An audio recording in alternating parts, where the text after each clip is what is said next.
pledge allegiance to the flag of the United States of America and to the republic for which it stands, one nation, under God, indivisible, with liberty and justice for all.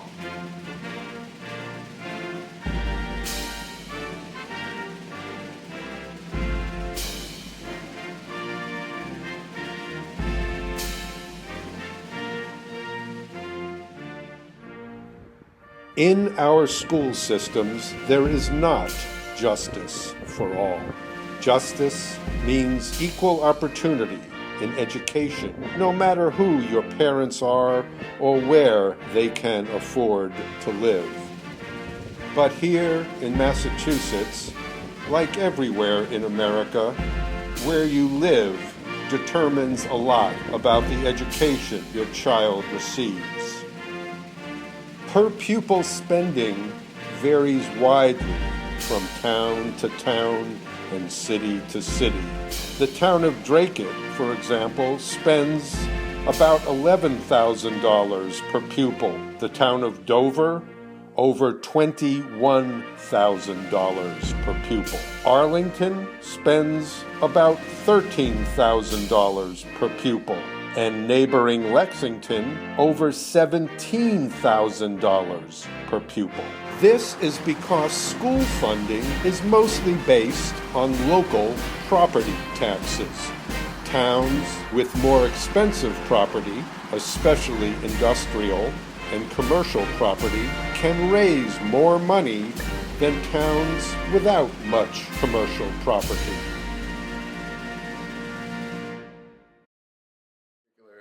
Town that does not have a large tax base. We don't have a lot of big businesses in the town. We have great small businesses, but that doesn't really help our tax base. So we don't get the same amount of money that other towns get. They get more grants than we get. They get more aid than we get. They're bigger. They have bigger budgets. We don't have the tax base that other people have. We're still a great school system, but we have to do more with less. And we're constantly being asked to do more with less. There have been cuts in every line item in the state budget. Those cuts have disproportionately affected some people, and they have seriously eroded the foundation on which we build the future of the Commonwealth.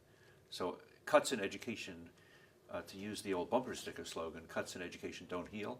What we've not given our kids in the way of foreign language training, extracurricular activities, a longer school day, has made us fall further and further behind the world with which we compete. And I get a little bit annoyed, if not angry, when I hear people talking about the fact that our test scores are so good. That's a pretty lousy metric when you consider that a lot of kids are dropping out of school because of what school is not providing for them, or the fact that they just can't go because of their own needs. So the dropout rate in poor communities is dangerously and unethically high. And so those kids disappear from the metric. So it looks like what's left is okay. If you average in those kids who have dropped out of school and have given up on us, we're not doing well.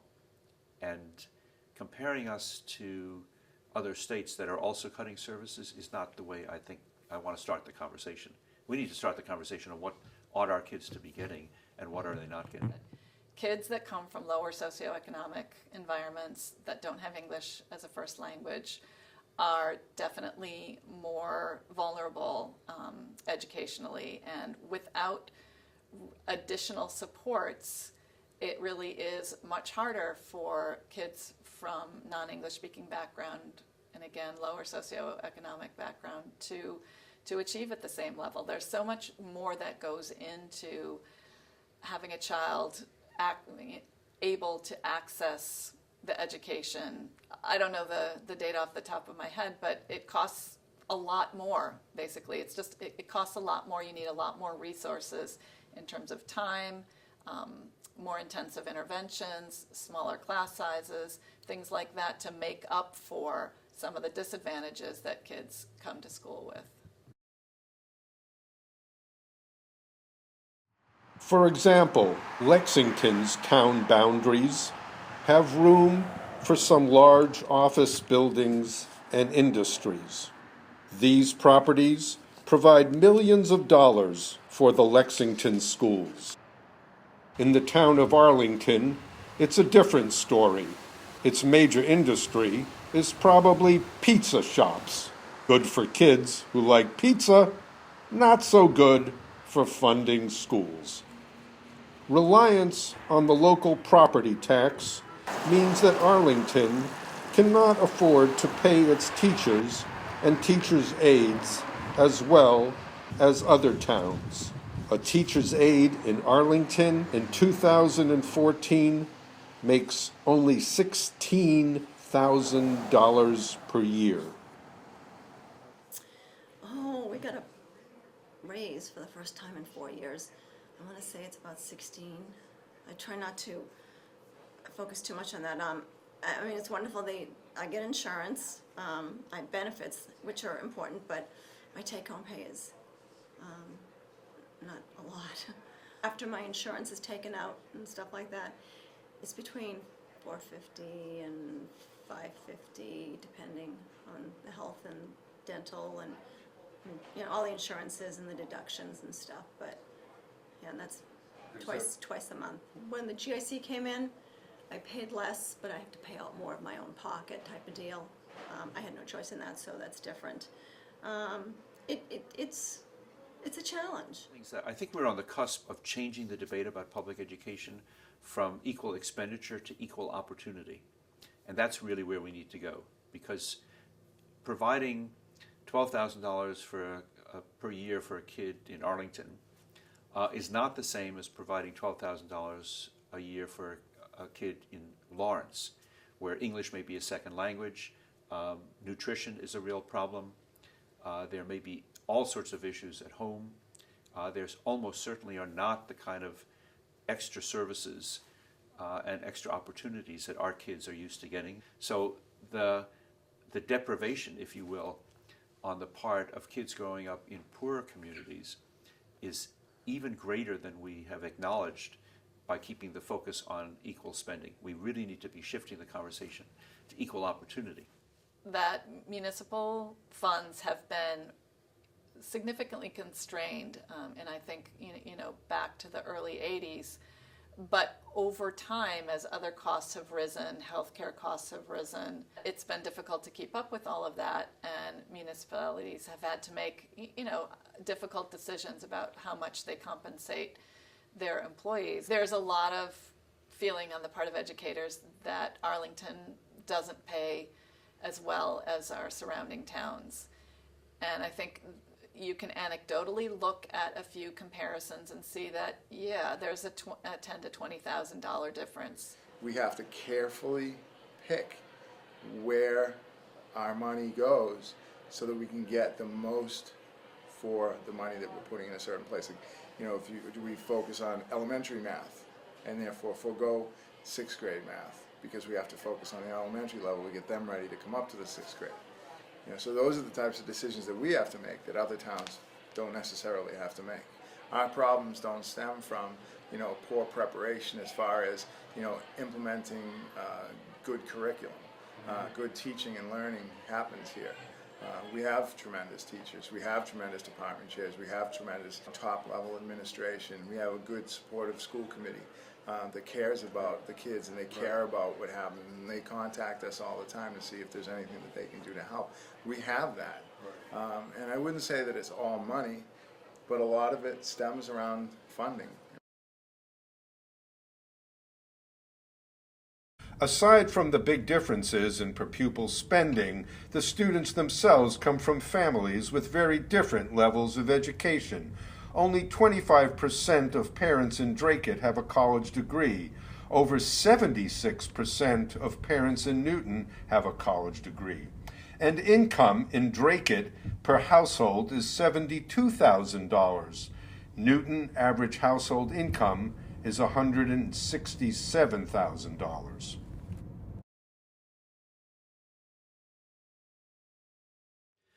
Well, for much of the years I've been in the State House, we've been really struggling to meet all our needs. The economy was very strong for the first years I was there, but it has not been strong for the last close to a decade now.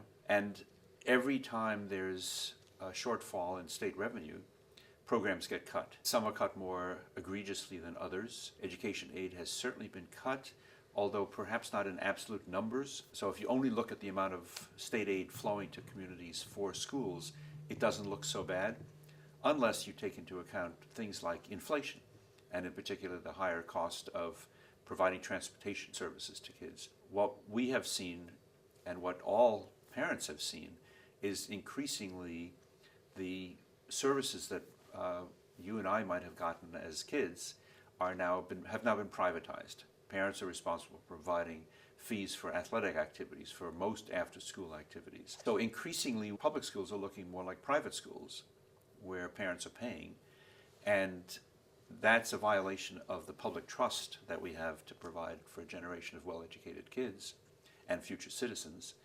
And it's also a guarantee that the inequities across community lines, and even within a community, are going to be exaggerated. Those who can afford it have the after-school programs. Those who can't, don't. The kind of the quality of the education and the breadth of an education that kids are getting is a function of their parents' wealth, and that's not the way a democratic public education system ought to operate. This means that being a teacher under these conditions puts the teachers, the students, and our future in jeopardy. As with any program, we need to listen to those closest to the situation and make sure they are involved in planning and implementing the solutions. Parents and teachers and administrators, as we all should, have really high aspirations for ourselves and for our kids. We really need to pair that very concretely with the fiscal realities and the amount of money we have to spend in this town, and look very carefully at those comparisons and say what's right and what's fair to do with the very limited funds that we do have. I'm here. I love it. I love the people. I love the administration. I love the kids, the parents. I love coming to this building every day, and it's a great place. Everyone focuses on their job. It's about the kids. They want to do what's best for them. They're very focused. They're very loyal. They're very supportive. And I've always been treated they took me right in. I'm treated so well, and I'm respected. And I'm part of a group of professionals. So, I try not to let that get to me. And I work all summer, of course. And I think there are TAs. I have had other jobs. I've done some babysitting, I've done some tutoring, I've done this and that. But,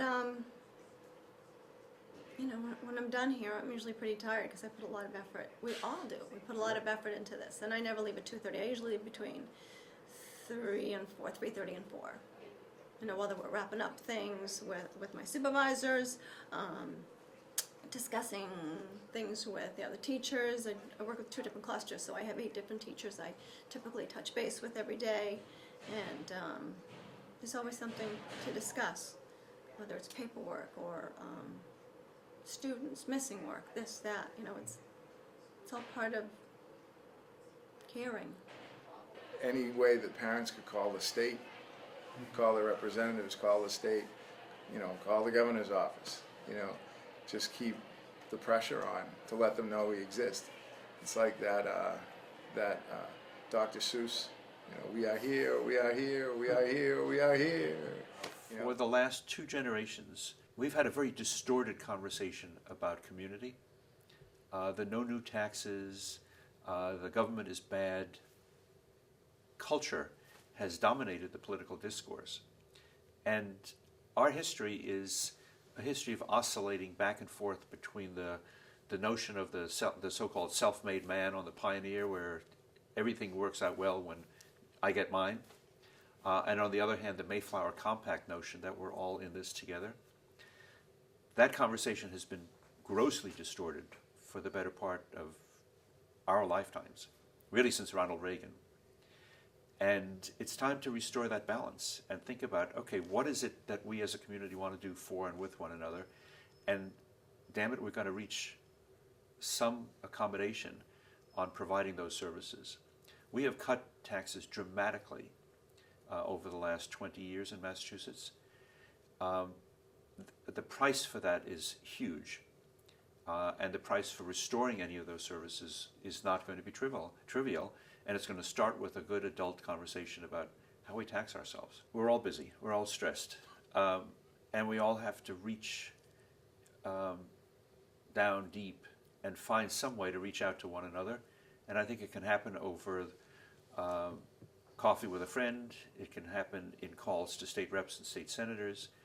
I think local officials in Arlington and elsewhere could make a huge difference if they start demanding of the state that we provide some more money.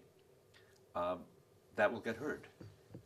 It's going to be a very tough conversation. None of us like to pay taxes. I mean, let's take that as a given. But taxes are the price we pay for a community. And if there's something wrong with our community, we've got to make ourselves heard. To make liberty and justice for all a reality, to make equal opportunity a reality, we need to listen to the teachers and principals who are working with our kids every day.